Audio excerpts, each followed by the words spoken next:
할렐루야. 하나님의 크신 사랑이 이 새벽이 우리 가운데 가득한 줄 믿습니다.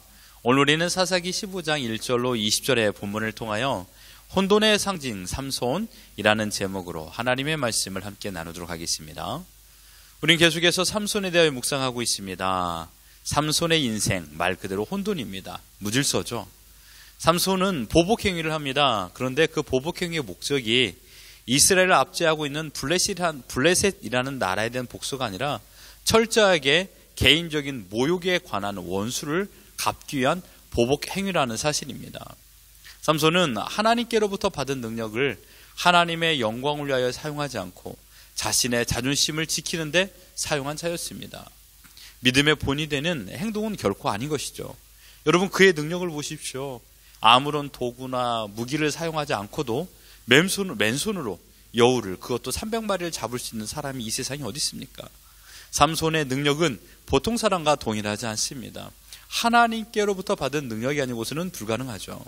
그리고 삼손의 마음속에 붙은 분노의 불을 표출하여 2마리의 여우를 한 쌍으로 묶고 꼬리에 불을 붙여 들판에 풀어놨습니다.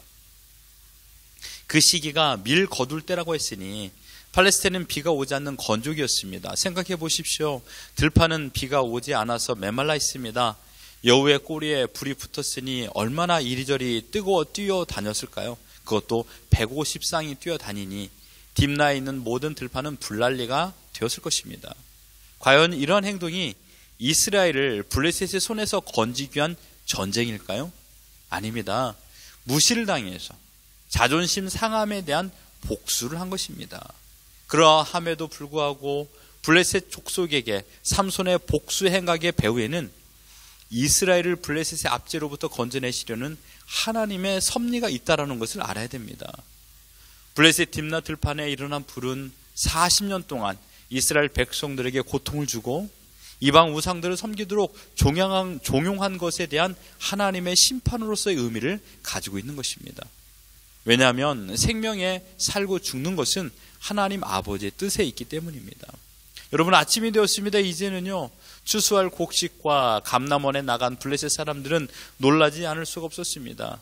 이제 추수만 하면 모든 농사가 마치는 상황인데 또한 포도원과 감람나무 밭 전체가 모두가 불에 타버린 것입니다.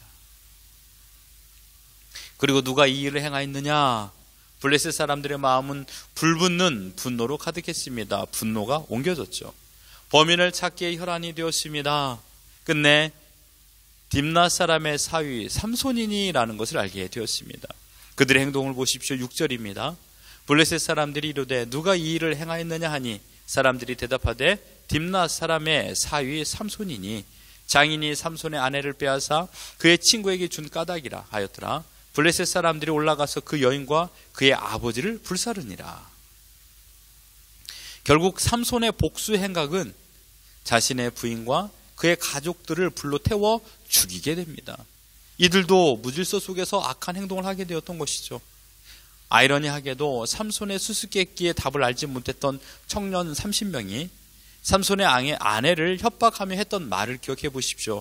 사사기 14장 15절에 7째 날에 이르러 그들이 삼손의 아내에게 이르되 너는 내 남편을 깨어 그 수수께끼를 우리에게 알려달라 하라. 그렇지 아니하면 너와 내 아버지의 집을 불사르리라. 그들의 했던 불량스러운 말 그대로 그 여인과 그 아버지는 불에 태워 죽임을 당했습니다.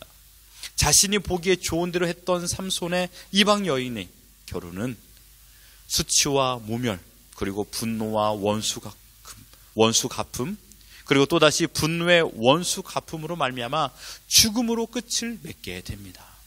블레셋 사람들의 분노의 원수 갚음은 이렇게 끝이 났지만 삼손이 죽은 것은 아니죠. 여우 300마리를 붙잡을 만한 능력을 가진 사람이 더 큰 분노를 이제는 가지게 되었습니다. 7절을 보십시오.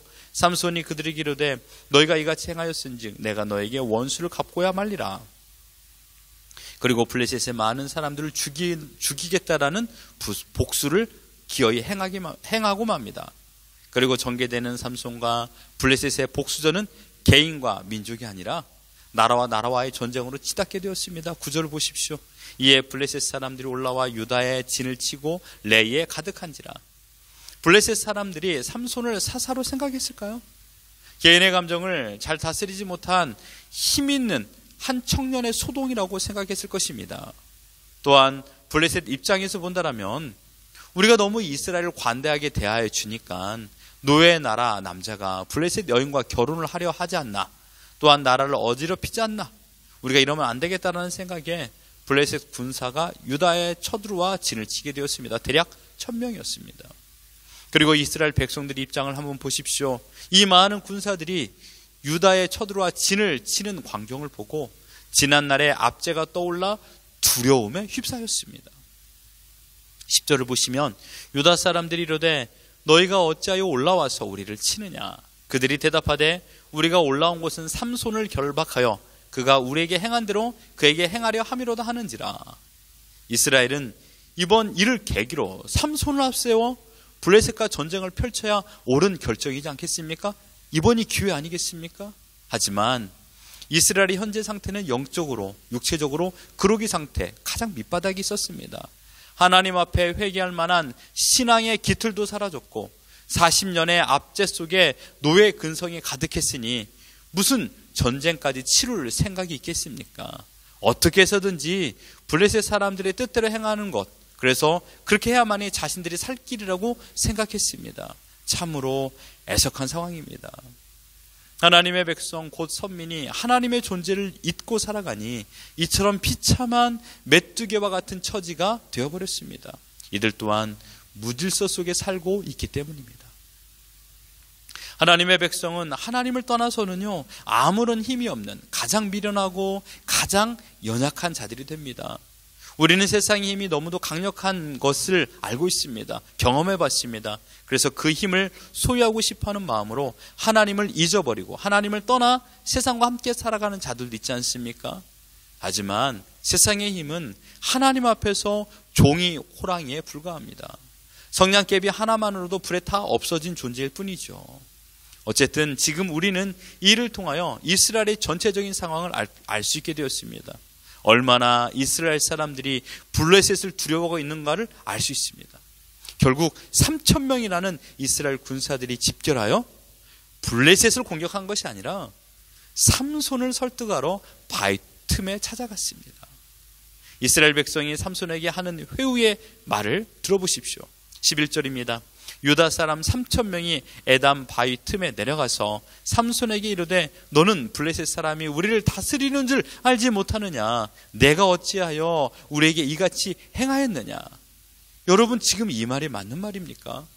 선민 이스라엘 백성임에도 불구하고 우리가 블레셋의 통치를 받고 있는데 너는 어찌하여 왕의 나라인 블레셋의 심기를 건드려 우리를 어지럽게 하느냐, 이 말입니다. 이스라엘은 하나님의 존재를 망각했습니다. 현실과 타협하였습니다. 힘 있는 권세자들의 분위기만 살피며 살아가는 아주 나약한 나라가 되어버렸습니다.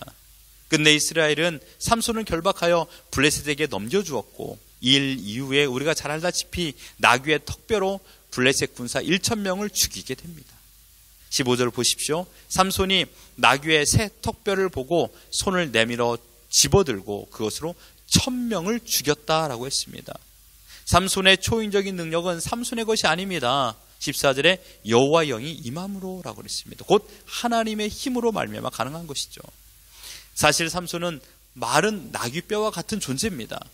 하지만 나귀뼈가 여호와 영이 임한 사람에게 사용을 받으니 강력한 무기가 될 수 있는 것처럼 마찬가지로 삼손 또한 삼육 깡패처럼 자신의 감정을 다스리지 못하고 복수의 화신으로 살아가던 존재였지만 여호와의 손에 붙잡힘 당할 때 이러한 능력을 발휘할 수 있게 되었던 것입니다.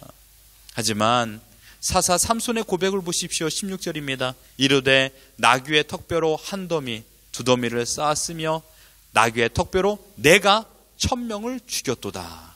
제일 중요한 것은 내가입니다. 내가 1000명을 죽였도다.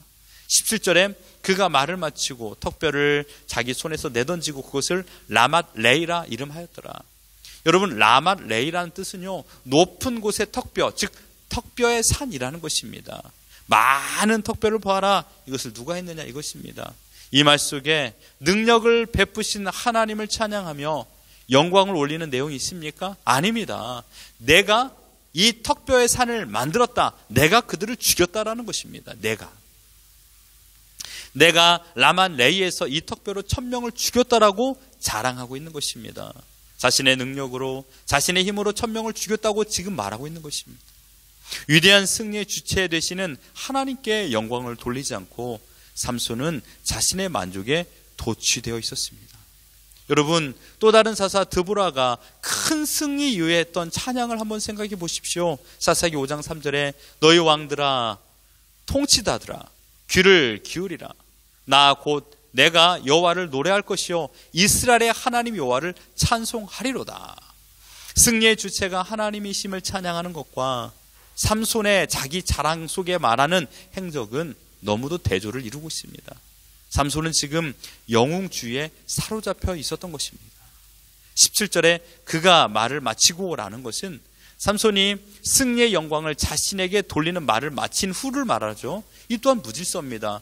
하나님께 영광이 첫 번째여야 되는데 이 말을 마치고 나서 그 이후에 하나님을 찾는 삼손이었습니다.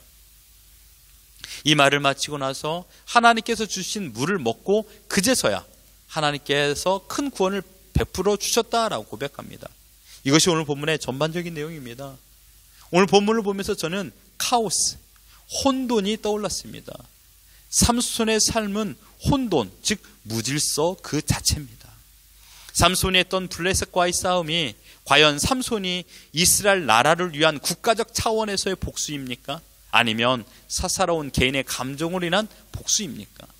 하나님께서 나라를 구원하기 위한 사사의 직분을 받았고 또한 위대한 능력을 부여받았음에도 불구하고 개인의 원한을 갚기 위하여 살인 행각을 벌이는 것은 바른 신앙의 모습이 아닙니다. 자신의 감정에 사로잡혀 혼돈 속에서 자기 혈기에 못 이겨 사람을 죽인 존재로만 보일 뿐입니다. 저는 이 광경이 이스라엘의 영적 상태라고 생각합니다. 하나님께서 그것을 말하고 있는 것입니다. 블레셋의 압제가 두려워 블레셋을 왕으로 모시고 살고 있는 이스라엘을 보여주고 있는 것입니다. 혼돈 속에 무질서한 이스라엘인 것이죠. 여러분, 오늘 본문의 이스라엘 나라에 하나님은 어디 계십니까? 그들의 마음과 입술에 하나님은 사라졌습니다. 심지어 사사로 부름을 받은 삼손의 삶은 할례받지 않은 블레셋 사람과 다를 바가 전혀 없었습니다. 다른 것이 있다라면 그들보다 더 힘이 세고 더 분노가 가득했다라는 것입니다. 하나님은 이스라엘의 침통한 영적 상태를 삼손의 무질서한 혼돈을 통하여 대변하고 있는 것입니다. 우리 또한 살다 보면서 영적으로 힘들 때 나오는 증상이 무엇입니까? 무질서입니다. 내일이 보이지 않습니다. 아무것도 할 수 없어요. 아무런 힘이 없기 때문이에요. 그때 어떻게 되죠? 손을 놓아버리죠. 질서를 놓아버립니다. 해야 될 것을 놓아버립니다. 무질서 속에 들어간다는 것입니다. 시간과 상관없이, 환경과 상관없이 무질서해져 버립니다. 모두가 내 마음대로, 내 편한 대로 하려고 합니다. 왜요? 앞날이 보이지 않으니까요. 여러분의 지금 가정에, 여러분의 주방을 한번 보십시오. 무질서합니까? 아니면 정리가 되어 있습니까? 가정이나 회사에서나 어떤 조직에서든지 내 멋대로 살아가는 사람은 무질서한 사람입니다. 그 사람이 질서를 깨는 것입니다. 하나님은 질서의 하나님이십니다. 신자의 삶은 일을 시작하는 동기에도 순전해야 됩니다. 삼손의 행적은 시작부터 잘못되었기 때문에 이러한 극심한 분노의 불천지가 된 것입니다. 내가 이겨서 복수를 하지 마십시오. 복수까지 이르는 과정에 마음의 분노와 미움은 하나님 앞에 죄가 아니겠습니까? 물론 그것도 죄라는 것입니다. 복수를 미화해서는 안 됩니다. 삼손의 행동을 너무 잘했다라고 박수 쳐줄 수도 없습니다. 사랑하는 성도 여러분, 삼손이 혼돈의 삶을 살았던 이유는 한 가지입니다. 하나님을 왕으로 모시고 살고 있지 않았기 때문입니다. 하나님이 왕이 되지 않으면 카오스, 즉 무질서로 인한 혼동 속에 살아갑니다. 우리의 생각, 말, 행동 모든 영역에 하나님이 왕이심을 인정하시고 그분의 통치에 순종해야 됩니다. 그렇지 않으면 우리는 분노로 인한 복수를 항상 가슴에 품고 살아가는 죄를 범하게 되고 적극적으로 분노를 표출하기도 하며 말로 또는 행동으로 폭력을 행사하기도 합니다. 소극적으로는 미워하는 마음을 가지게 됩니다. 이것이 무질서한 삶의 증거인 것입니다. 여러분, 오늘도 하나님은 우리의 왕이십니다. 내가 나의 왕이 아닙니다. 하나님께서 허락하여 주신 모든 환경에 적극적인 순종을 해야 됩니다. 지금도 하나님의 뜻과 목적이 있어서 지금의 형편을 허락하여 주셨습니다. 거부할 수도 없습니다. 하나님의 뜻을 알기 때문에, 하나님께서 주관자인 것을 알기 때문에 우리는 순종해야 됩니다. 억지로 순종하지 마십시오. 괴로움으로 순종하지 마십시오. 어쩔 수 없이 순종하지 마십시오. 기쁨으로 순종하십시오. 하나님의 뜻과 목적이 있다는 사실을 우리는 믿는 것입니다. 내 뜻대로 일이 되어지지 않을 때 분노와 불평이 일어나는 것은 내가 왕이라는 증거입니다. 내 감정에 순종하지 마시고 하나님의 뜻에 순종하며 하나님의 백성답게 오늘을 살아가는 우리 모두가 되기를 예수 그리스도 이름으로 축원합니다.